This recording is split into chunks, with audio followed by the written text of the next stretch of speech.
نام محمد رامیش، موضوع کشمیر جل رہا ہے۔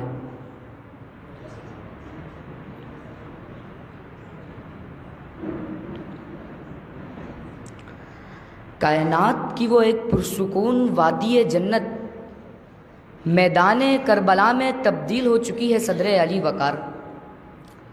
کہ ظلم کا اصل مطلب تو کشمیر کا نوجوان باشندہ ہی جان سکتا ہے،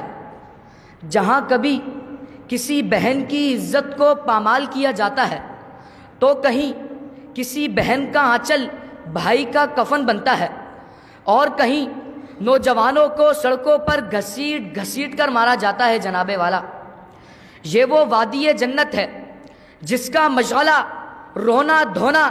کھیل بارود کی برسات، آگ اور آگ، خون ہی خون ہے۔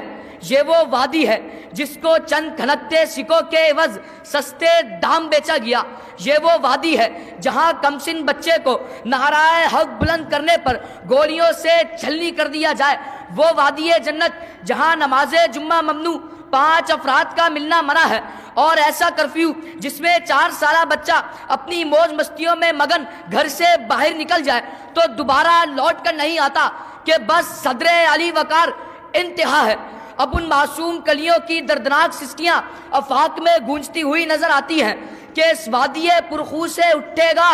دھواں کب تک، محکومی گلشن پہ روئے گا سما کب تک، محروم نوا ہوگی غنچوں کی زباں کب تک، ہر پھول ہے فریادی آنکھوں میں لیے شبنم، کشمیر کی وادی پہ لہرا کے رہو پرچم، کشمیر کی وادی پہ لہرا کے رہو پرچم۔ جناب والا، آج ارض کشمیر جل رہا ہے کہ جب میری وادی پر کرفیو لگے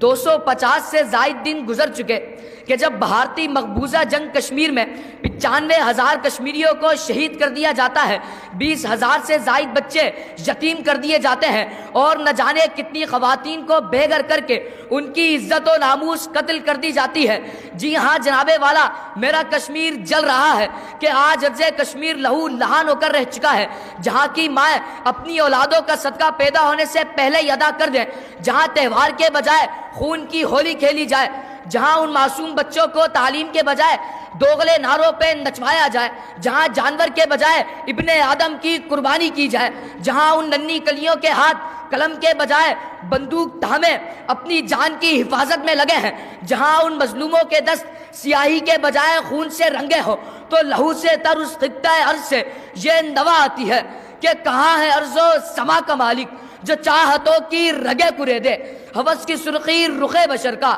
حسین غازہ بنی ہوئی ہے۔